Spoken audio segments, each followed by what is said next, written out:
live from the Toby Theater at Newfields in Indianapolis, the 2018 Senate debate.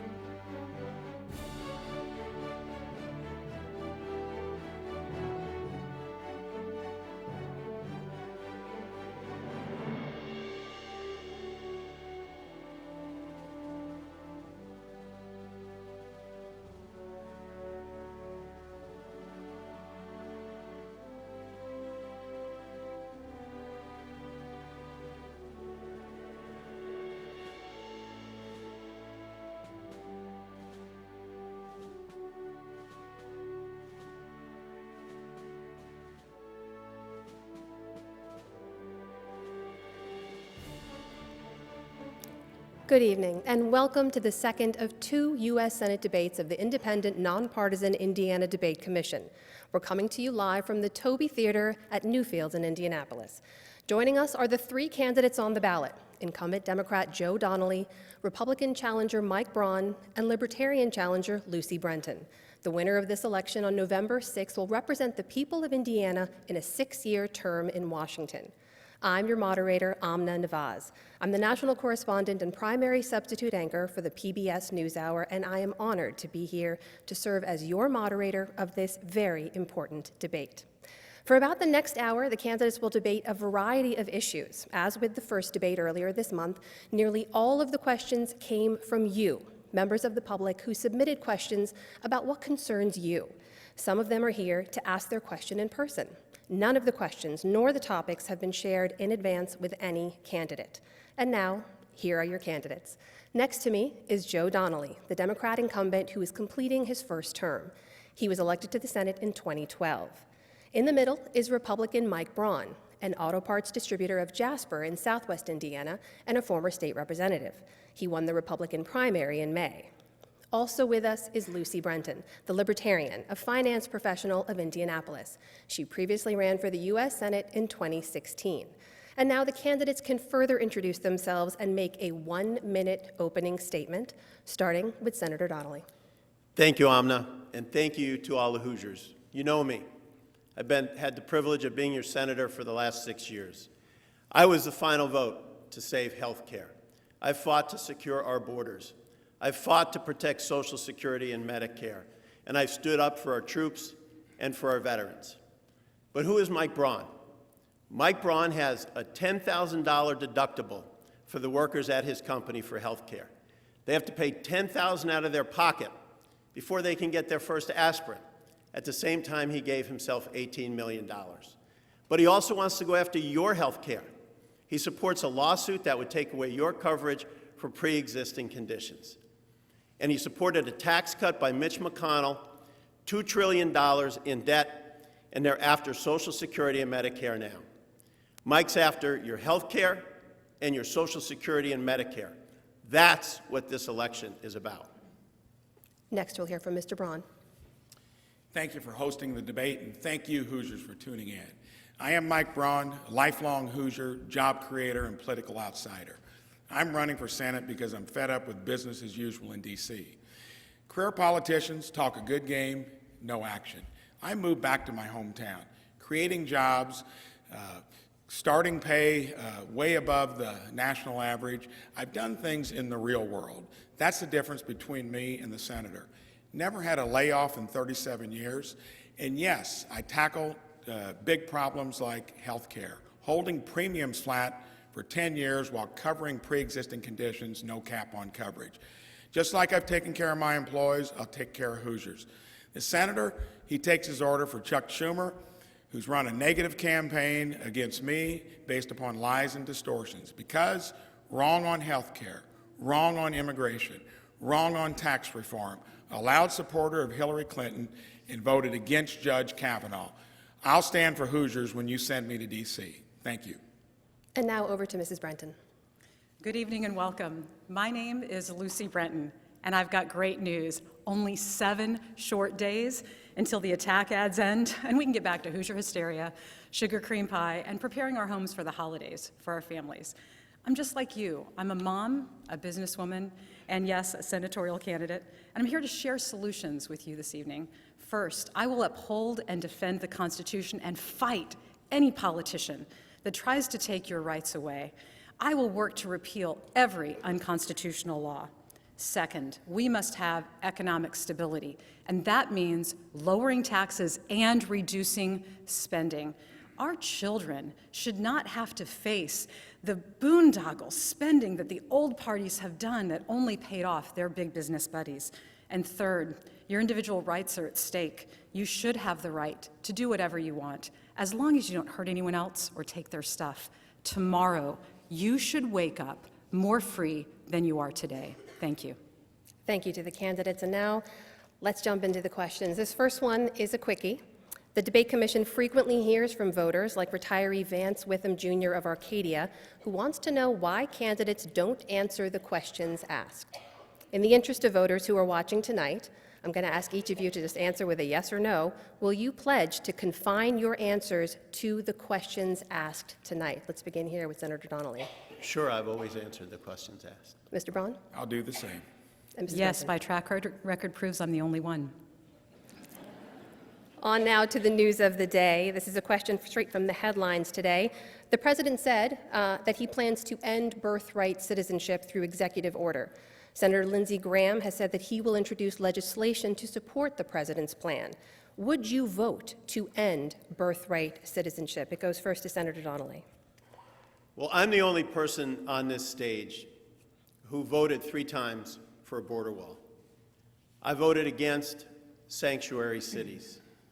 I've stood for secure borders with John McCain when in 2013 we passed legislation that would have provided an additional 20,000 border agents to the border. In regards to birthright citizenship, that's the 14th Amendment of our Constitution. And so how this should be handled is by the Congress. And I heard you say that Lindsey Graham is going to put legislation forward. We have to take a look at that legislation. As of right now, the 14th Amendment of the Constitution says exactly regarding this issue. And so I'd want to see that legislation, make sure it was constitutional, and review it first. Mr. Braun, over to you. So birthright citizenship, all of these issues have accumulated over a long period of time. And I think the key difference this evening is going to be, are you happy with the way results have happened in D.C.? Do you think the people that have been there have fixed these problems? I know Hoosiers rank border security up there with the cost of health care and real worries about whether Social Security and Medicare are going to be there. I think finally we've got a leader in the White House that is doing something about it. You cannot keep kicking these issues down the road.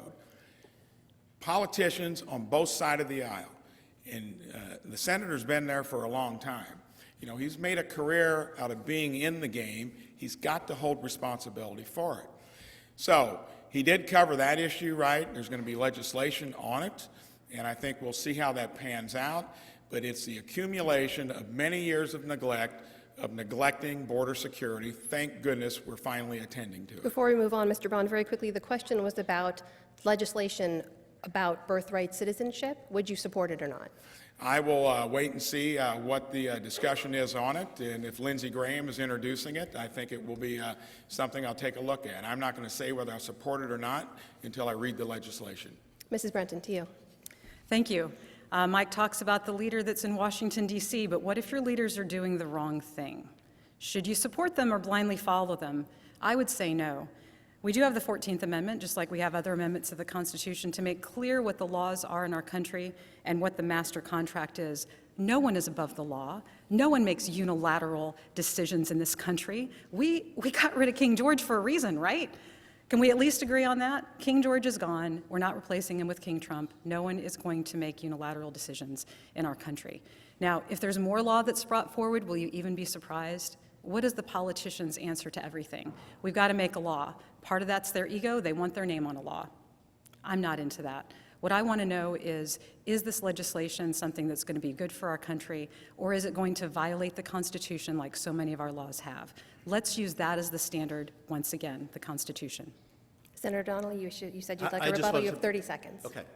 The reason this has been around a long time is it's in the Constitution of the United States. It's the 14th Amendment. It's the guiding document of our nation. I voted 3 times for border wall security. But here's the thing. This is an issue you have to have bipartisan support for. I've passed 50 pieces of legislation with a Republican partner every single time.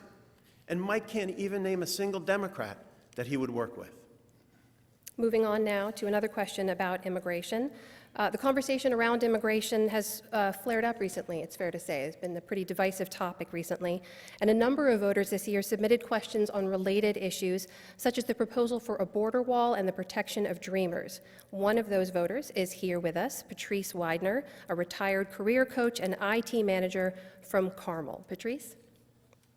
What would you do specifically to encourage positive U.S. policy approaches to immigration? The question goes to Mr. Braun first.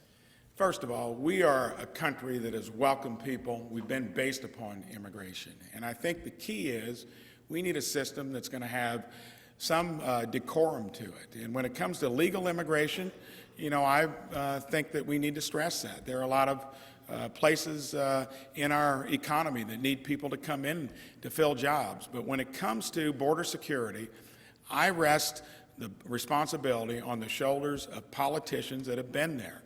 Until we actually build a wall and secure the border in an absolute way, you're going to have all of these issues keep coming up.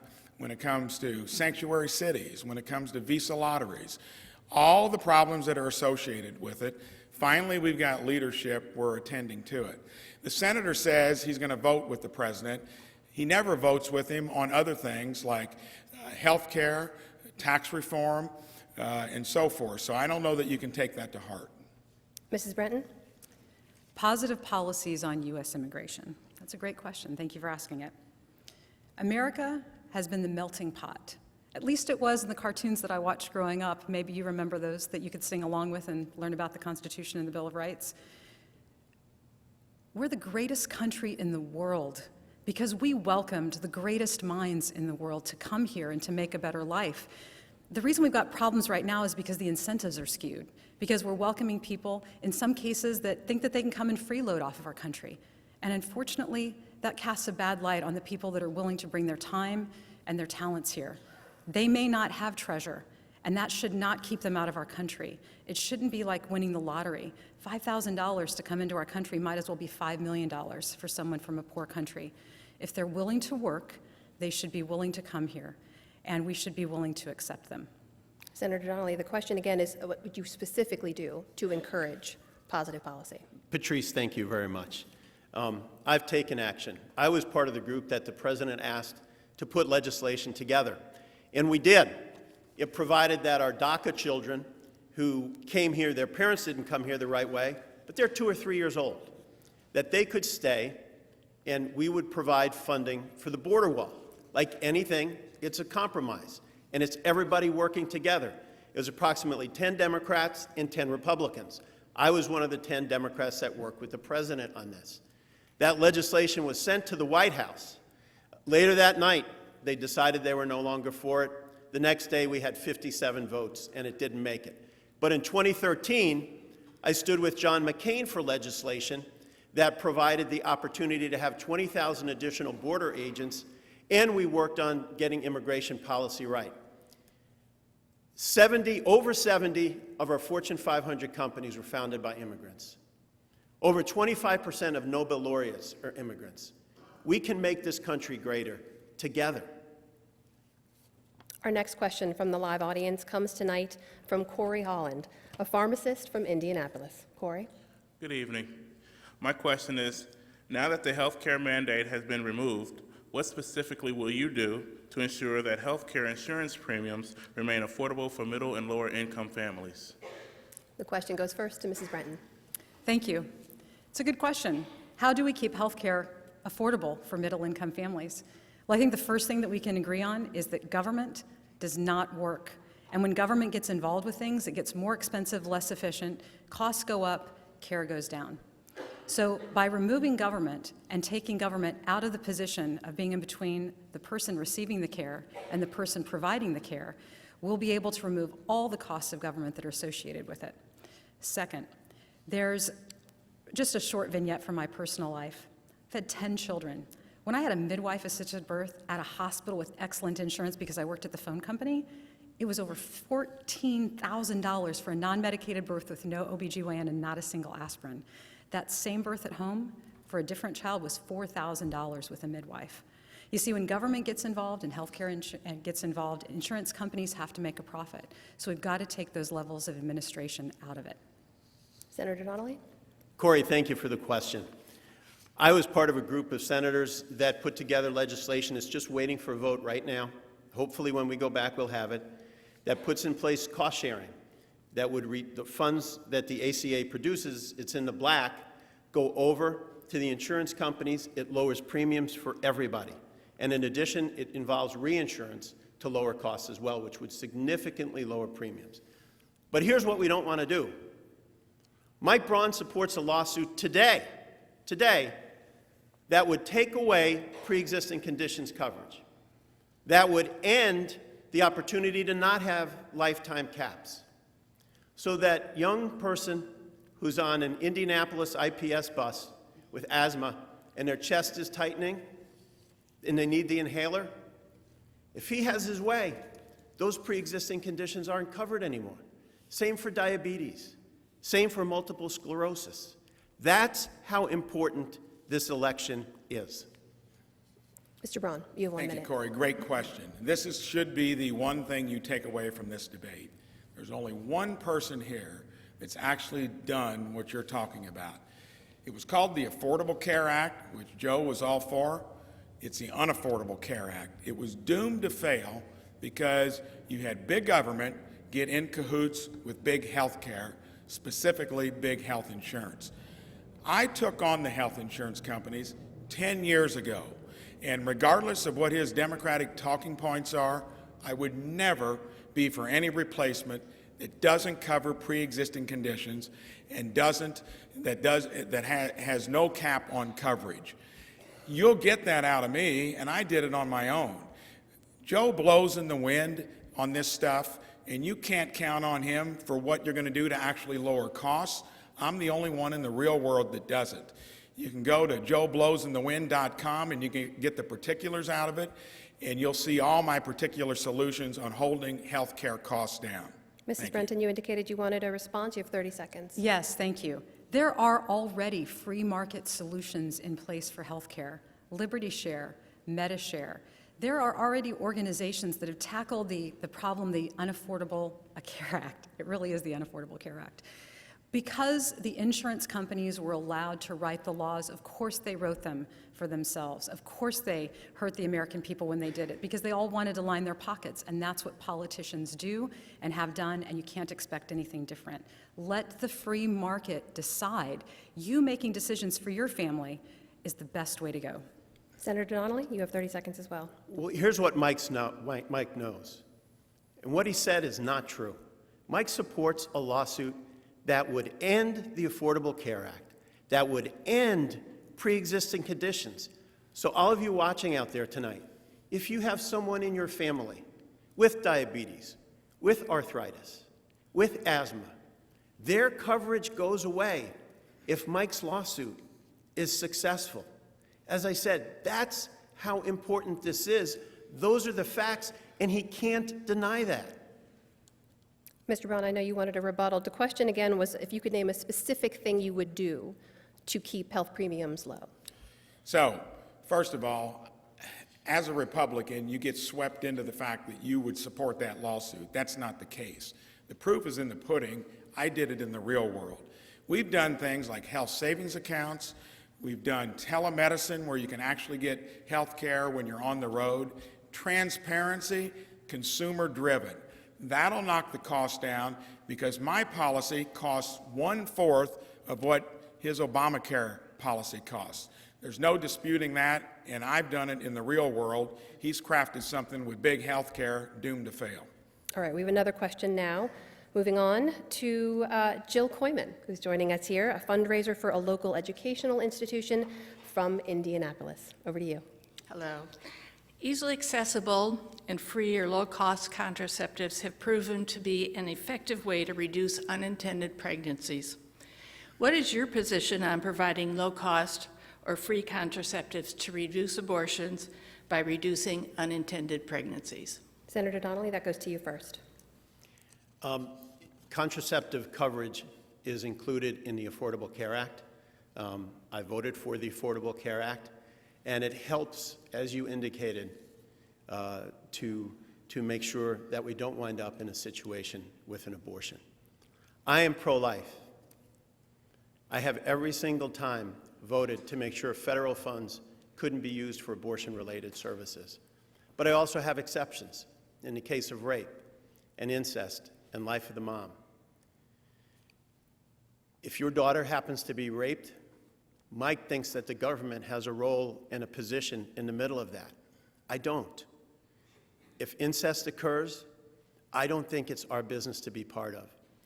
And if your wife or daughter gets that terrible news that they may lose their life in a pregnancy, Mike thinks that the government has a role in that. I don't. That's about your family and your prayers. Mr. Braun? So this is another typical case where the senator tries to have it both ways. When it comes to contraceptive coverage, I think everybody's on board with that. But when it comes to the sanctity of life, you cannot say you're pro-life and have your voting record. I'm the one that's being endorsed by the Indiana Right to Life. Susan B. Anthony, that's knocked on 500,000 doors for me. And the National Right to Life is endorsing me. They give Joe an F grade. So I think you've got to be clear about not trying to have it both ways. I would never demonize anybody that disagrees with my point of view. I was raised to respect the sanctity of life, and I'm proud of that. And I'll never disagree or I never demonize anybody that disagreed with me. It's simple as that. Mrs. Brenton? Thank you. I have 10 children. So the idea of contraceptives is something that I am very much interested in. Are there days that I want that to be retroactive if they haven't done the dishes? Probably. Of course contraceptives should be affordable. Of course they should be widely available. Let's make sure that they're safe and effective, and let's make sure that people know how to use them properly. And if you choose to have 10 children, as my husband and I did, and that was our goal, then great. But if that's not the choice that you want to make for your family, then you simply make a different choice. But let's also make sure that there aren't unintended consequences and that there are, some sort of common sense rules. I have a 14-year-old daughter. If she's seeking contraceptives, I think I have the right as her parent and the responsible party to know about it. So let's make sure that it doesn't become a free-for-all, but that we inject Hoosier common sense and American values into reducing the number of abortions by making contraception widely available and inexpensive. Senator, you indicated you wanted a response? I do. I believe in the sanctity of life as well. I believe in the sanctity of all life, and that includes your wife, your mom, your daughter. And if your wife gets that terrible news that she will lose her life in this pregnancy, Mike, it is not our business to be in the middle of that. That is your family. I can't think of any reason the government needs to be involved in that decision. That's your family. That's the life of your wife or your daughter. That's the sanctity of all life. Mrs. Brenton, you have 30 seconds. I hear a lot of politicians talking about the sanctity of life. Here's the life that I don't hear them talking about. I don't hear them talking about the children and the wedding parties that we've drone bombed. So sad. I don't hear them talking about the death penalty. You see, the politicians are all pro-death when it plays great on the news, but when it comes to actually protecting life, they're happy to send our sons and daughters into endless foreign wars, like Afghanistan. Do you even know why we're in Afghanistan? It's because there's lithium in the Afghan mountains. You should look at that, and then look at your iPhone and realize there's lithium in that too. Put two and two together. Moving on now to the deficit. Our next question comes from Horace Tucker, a retiree in Columbus, who wants to know your plans to balance the federal budget. More specifically, would you support increasing revenue as through raising taxes, or cutting spending as through defense or entitlements? Mr. Braun, the question goes to you first. Well, this is another defining issue. When it comes to the federal government and the career politicians that have been there as a steward, why would you want to send someone back there that's been there 12 years, and we now have $22 trillion in debt and running nearly trillion-dollar deficits? It doesn't make sense. In the real world, what you would do is, it's not a revenue problem, it's a spending problem. And we've not lived within our means for years. You would, Rand Paul has a bill where it's called the penny plan, 1%. Who would know if you're missing that? President just asked all agencies to cut back 5%. Any business, you would do it. You know, the senator's been part of a system that has given us all these bad results. And the other thing I do, anybody that's been there does not deserve a congressional pension or a fancy health care plan. They ought to be on the same thing that everybody else is. And that's where you'd start. Mrs. Brenton. Blah, blah, blah, blah, blah. Reduce spending, lower taxes, increase revenue. What does all of this mean in the context of the last 150 years of Republican and Democrat domination in our society? It doesn't mean anything, because they talk about this, but then as soon as they get elected, it doesn't matter whether they're wearing a red shirt or a blue shirt, they still vote to raise your taxes, and they don't reduce spending. Do you want to actually hack at the roots of evil? Then you've got to end the biggest part of our budget, which is just going out the window, and that's interest on the federal debt. End the Federal Reserve. We must abolish the Federal Reserve and repudiate the debt, repudiate the interest that we are paying on money that they create out of thin air.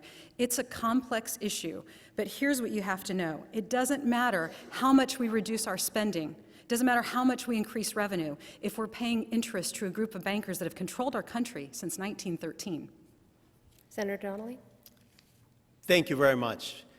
As you look at this, what's happened is Mitch McConnell just had a huge tax cut. He gave all the money to his richest friends. Mike walked away with a wheelbarrow full of cash that could have been used to shore up Social Security and could have been used for Medicare. That just increased our deficit by over $2 trillion. We couldn't afford Mitch McConnell's tax cut for the very, very wealthiest. $37 went to the very wealthiest for every $1 that went to regular families. I'll fight for regular families. I'll protect Social Security and Medicare. And we do it by making sure we grow our GDP, that grows up to a point where it meets spending, which has kept very, very tight is what we do. And when the two meet, approximately 20% of GDP and approximately 20% of GDP on revenues and expenses. That's where we had our last budget surplus. That's about the neighborhood it happens in. But we can't have tax cuts that only help the wealthiest. Thank you. Mrs. Brenton, you have 30 seconds to respond. Yes. Let's talk about how much federal debt there is out there that we're not talking about the unfunded liabilities, about the yoke that has been put of economic slavery on every single one of our children, born and not yet born if they're lucky enough to get born.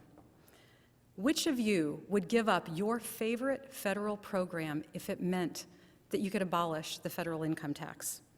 I've got a list of them that I would give up. But this is what it boils down to. You can take every asset in this country and you can give it over to the Federal Reserve and it still won't pay off the debt. Take our country back and end the Fed. Mr. Brown, your response? This was an issue the Democrats gambled on. They thought tax reform was going to be a class divider.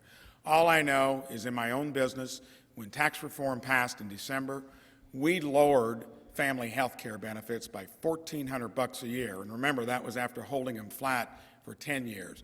We gave company bonuses. We enhanced 401k pay. This is the hottest economy we've had in years. Under the Obama regime, 1.5%. Unemployment never got to where it is.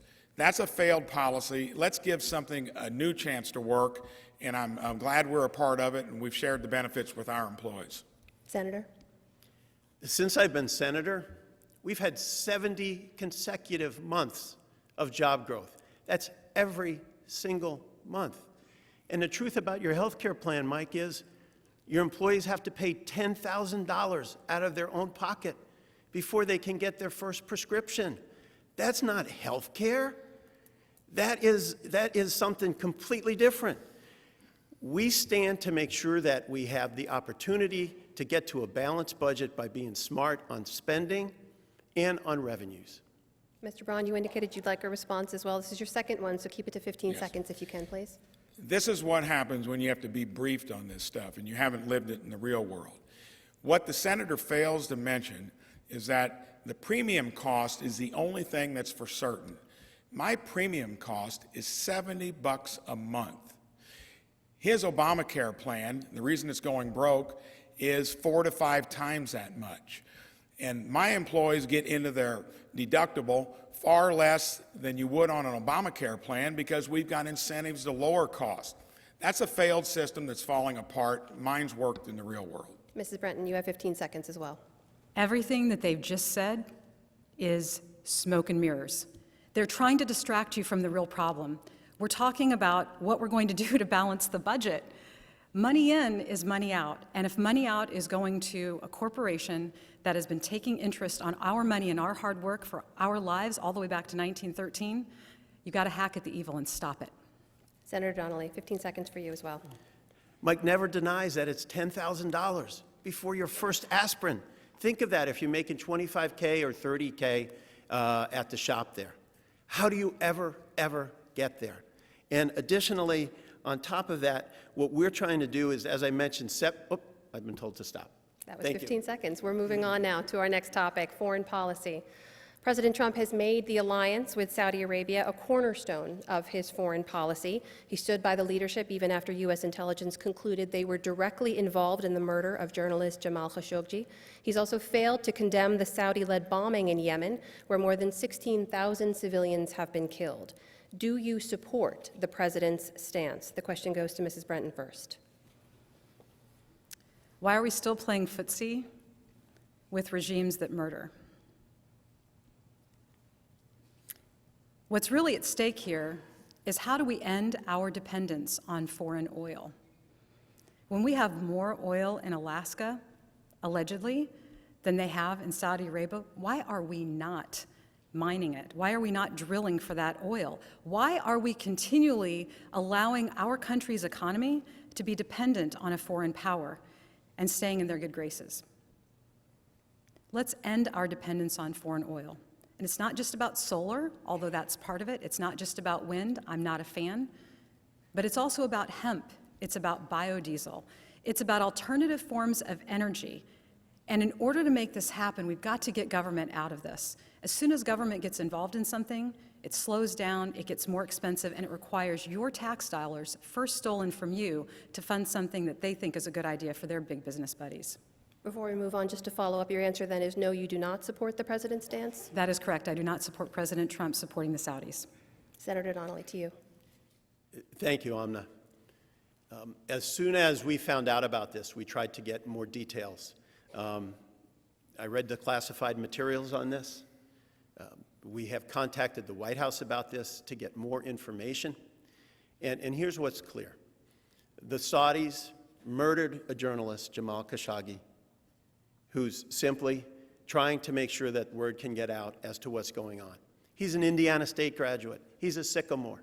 He lived in Virginia, and they murdered him. I have said that we should have a temporary halt to arms sales to Saudi Arabia until we find out exactly what happened. But Lucy's point is right.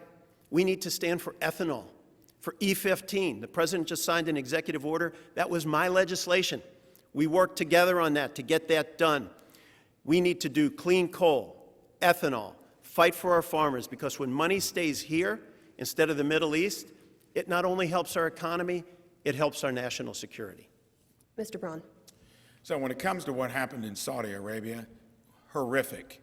And I think the president was out front early, that he was going to get to the bottom of it, and you need to. I mean, that is behavior that can't be tolerated. When it comes to foreign policy in general, do you like the new dynamic? I think we've seen something that's different.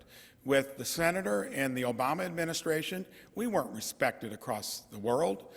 In North Korea, there's a discussion going on. In Iran, I mean, the senator was for the Iran deal. $150 billion worth of concessions $1.5 billion in cash delivered to them. We now have regained respect in the world because it's based upon strength, and if you draw a red line, you stick with it. And I think the president has changed the dynamic there to where we're going to see a lot of these problems fixed because of leadership. Before we move on, then the answer to your question is yes, you do support the president's stance? I do support his leadership, and the way he'll handle the Saudis, I think, will be to hold them accountable for the horrific act that was created, and he'll take the big picture into consideration while he's doing it. Mrs. Brenton, you indicated you'd like a response. Yeah, I see the partisanship in the answers here. You know, I've got to agree with Senator Donnelly. We've got to fight for our farmers, and more choices are better than less choices. And that's why I was talking with somebody from the hemp industry today. And what I found out is that there are businesses in Indiana right now that are importing, one single business in Elkhart is importing 100,000 pounds of hemp fiber to make their products every single week. Why are they not walking across the street and writing the check to a Hoosier farmer?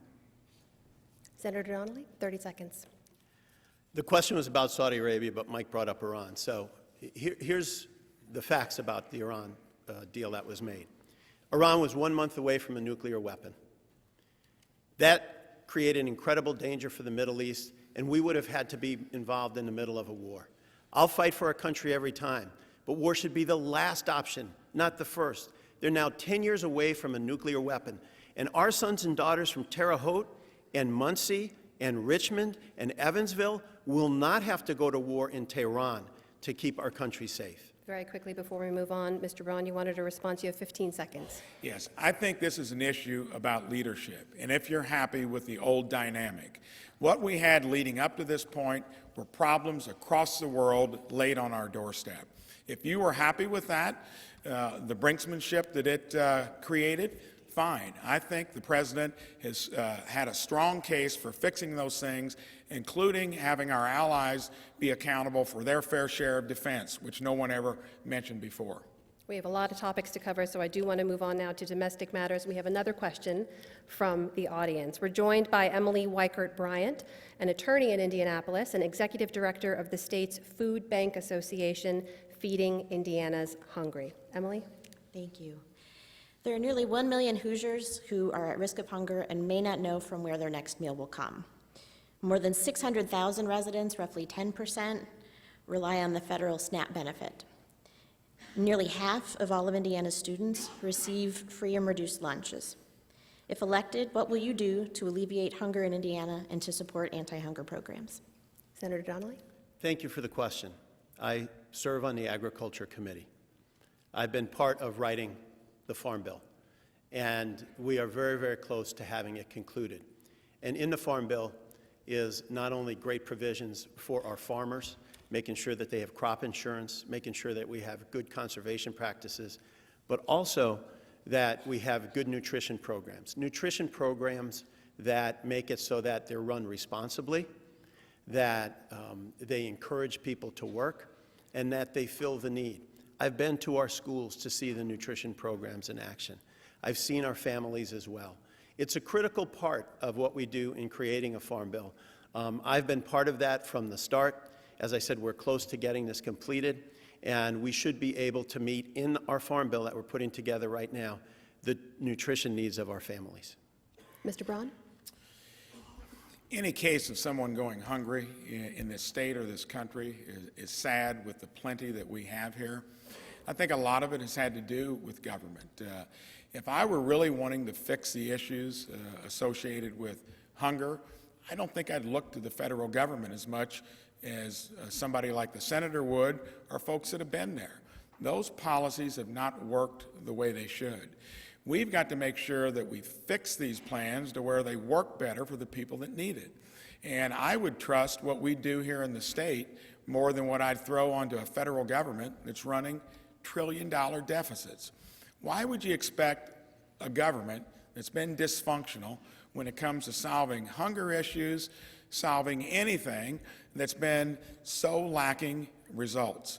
The senator's been part of it, and until you send people there that think out of the box, that have done things in the real world, I don't think you're going to ever be satisfied with actually taking care of something like hunger, which is such a big deal if you're relying on the federal government to do it.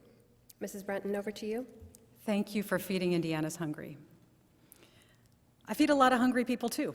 I'm a mom of 10 kids. I know what it's like to have to budget and to think about what each meal is going to cost and can I stretch those food dollars for the whole month.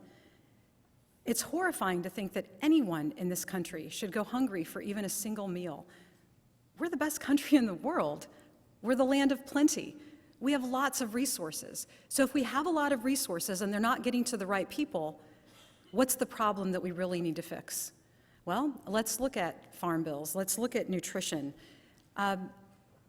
Who here knows that you can go and use SNAP benefits and you can buy things with high fructose corn syrup. You can buy soda pop.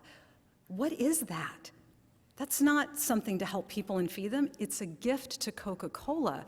It's a gift to big businesses to allow funds that should be set aside for real nutrition and real food to just go down the drain with Doritos and soda pop. Stop that.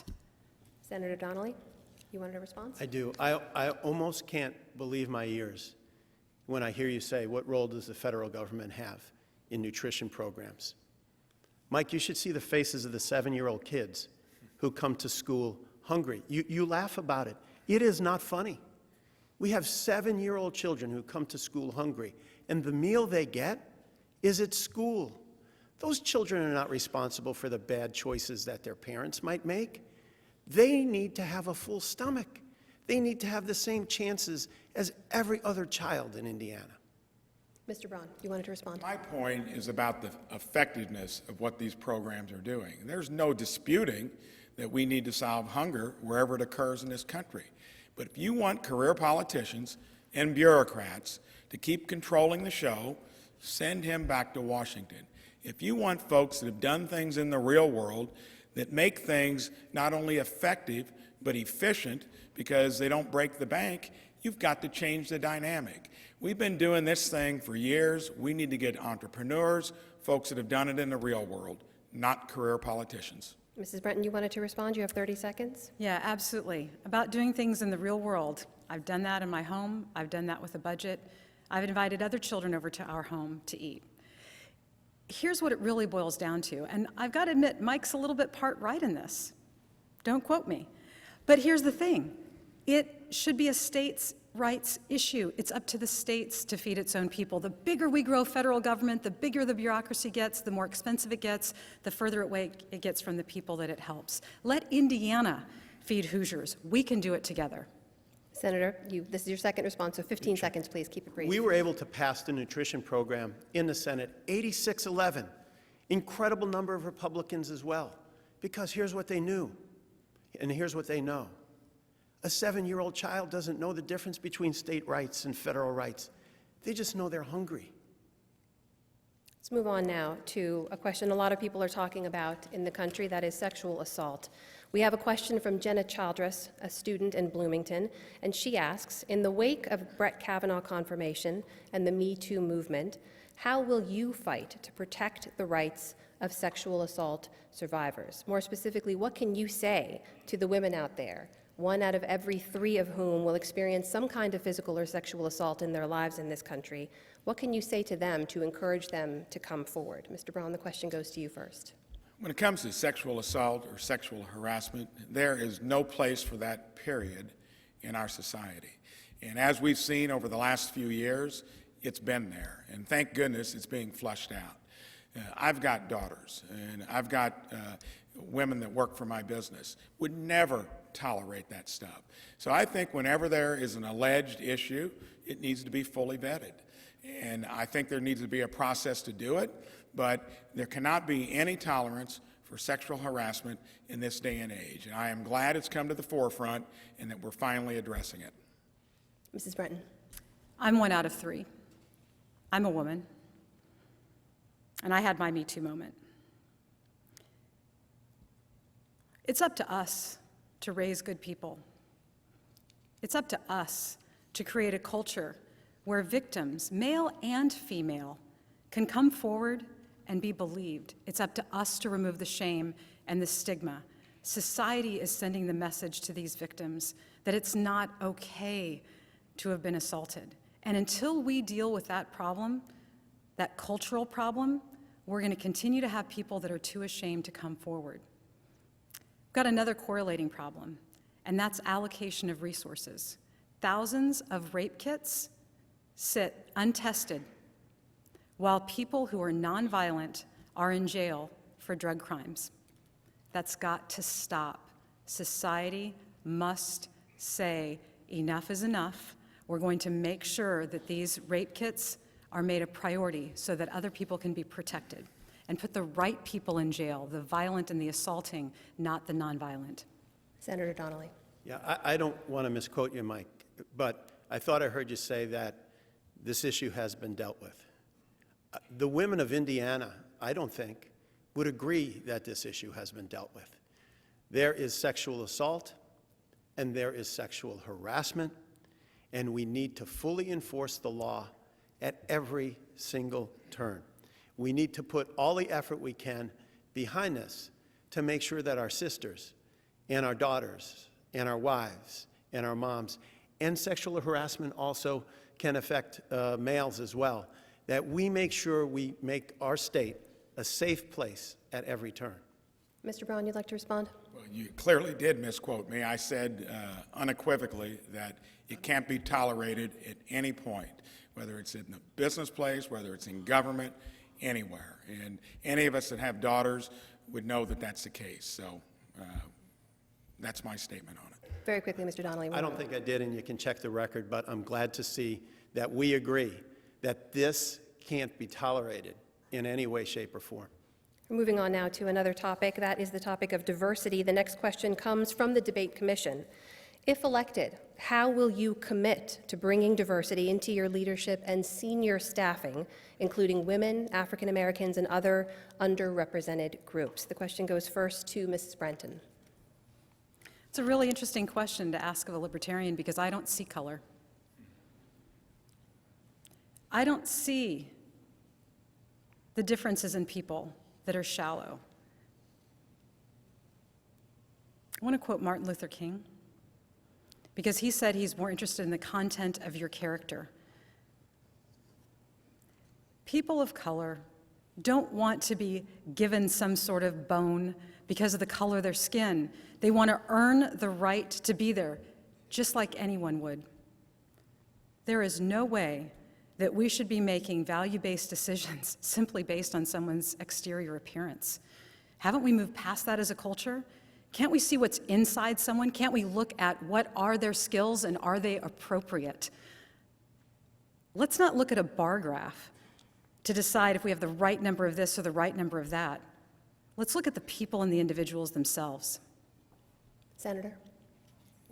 We want everybody to have a chance in Indiana and in America, and my offices reflect that, both on the campaign side and on the Senate side. Our state director is Indian American, but he does an amazing job. Our director of all constituent services, she's African American, but she does an even more incredible job than you could ever imagine. It isn't their race or their religion, it's the incredible person that they are. But at the same time, they have to have a chance. They have to have an opportunity. And that's my responsibility, and I've done it in every office I've had, and I've done it in every campaign I've had, because my campaigns and our Senate office should reflect the face of Indiana.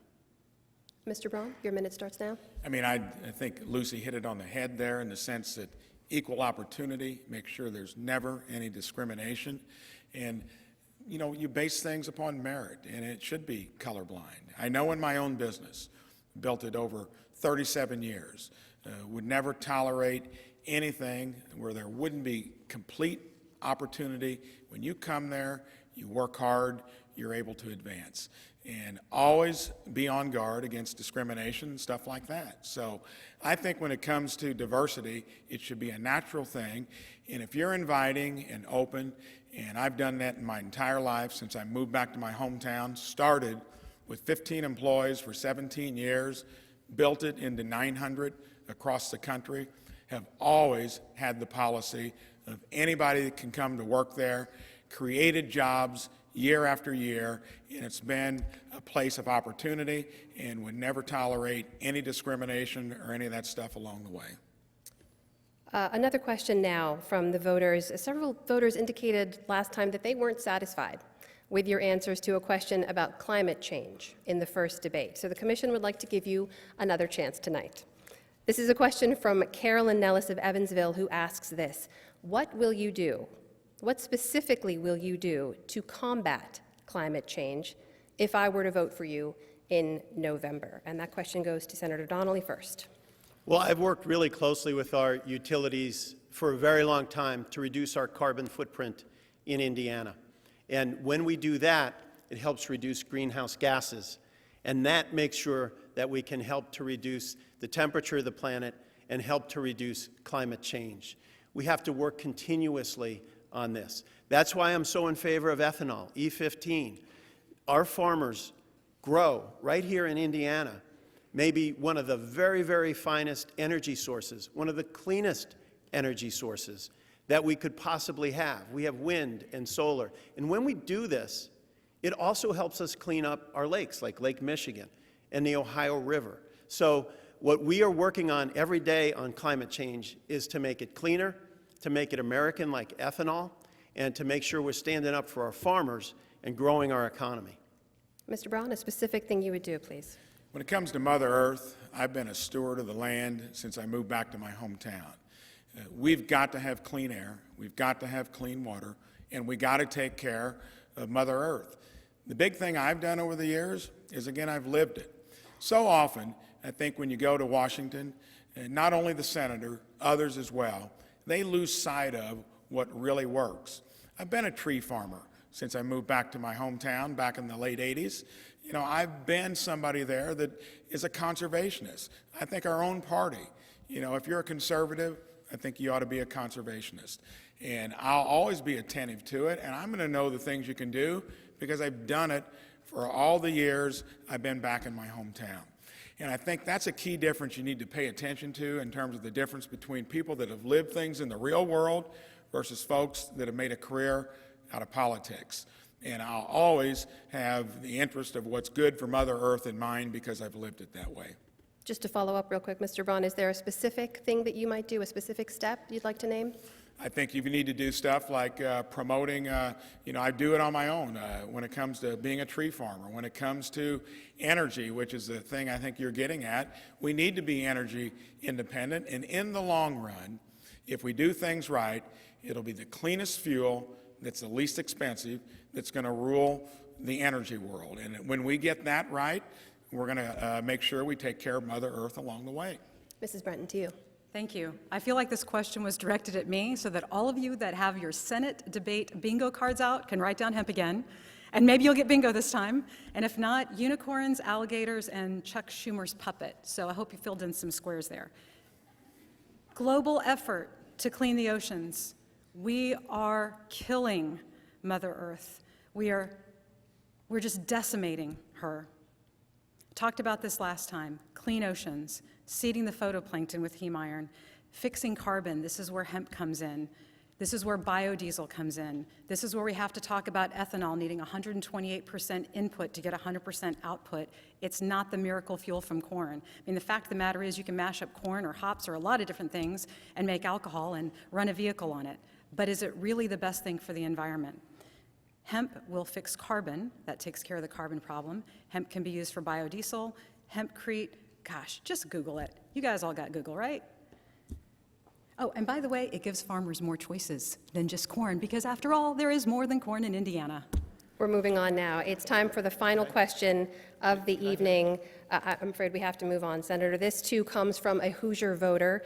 Brad Carpenter, a chemist in Fishers, asks this: if you are elected, what single issue would you make your top priority to address or to fix during your time in office? Each of you will have 30 seconds to answer, no time for rebuttals. And I believe this first question goes to Senator Donnelly. Ending the opioid scourge so that every Hoosier can make it home to their mom and dad. Every Hoosier can come home to their husband and wife. I just had legislation passed just this past week that President Trump signed that will provide us with advanced FDA approval to end the opioid scourge. It will make it so that Eli Lilly, that's working on a non-addictive painkiller, can get advanced FDA approval to take the place of opioids. That's leadership. That's standing up for our families. Mr. Braun. Okay. Want to start it off. The big difference here this evening is going to be you're going to get a guy like me that's done it in the real world. The first thing I'll do there is just what I did when I got to the State House. I want to lower the cost of health care to where it is affordable what the original bill was supposed to do. You're not going to get it out of people that have been there and actually were for a plan that had big health care with big government. I've done it in the real world, covered pre-existing conditions, no cap on coverage, held premiums flat for 10 years, and lowered family costs $1,400 a year. I'll take that to the Senate, and you'll see real results. Mrs. Brenton. Boy, after all of that, I've forgotten the question. Would you mind repeating it? Not at all. We're asking what your single issue would be as your top priority to address or fix once in office. Thank you. The top priority is and always will be reducing the size of the federal government, putting a muzzle on it, and making the federal government stay to the simple Constitution. The reason we have all this craziness, the reason that there are favors to hand out and billions of dollars to hand out to big businesses is because the size of the federal government has grown.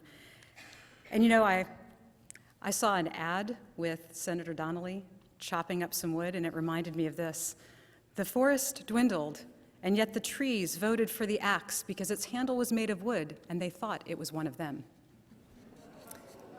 Candidates, thank you for being here again to share your views on these very important issues. We also want to thank our audience in this room and all of you for watching or for listening. We want to give special recognition and appreciation to television station WFYI in Indianapolis for producing this program and to its retiring president, Lloyd Wright, for his continued support of the Debate Commission over the years. We will miss him. This debate was brought to you partly thanks to underwriting from the Indy Chamber and the AARP, and we thank them for their support too. We also thank the League of Women Voters for keeping the time clock for the candidates. And last but not least, be sure to vote for the candidate of your choice on November 6th. That's just 1 week away. I'm Amna Nawaz of PBS NewsHour. Thank you and good night.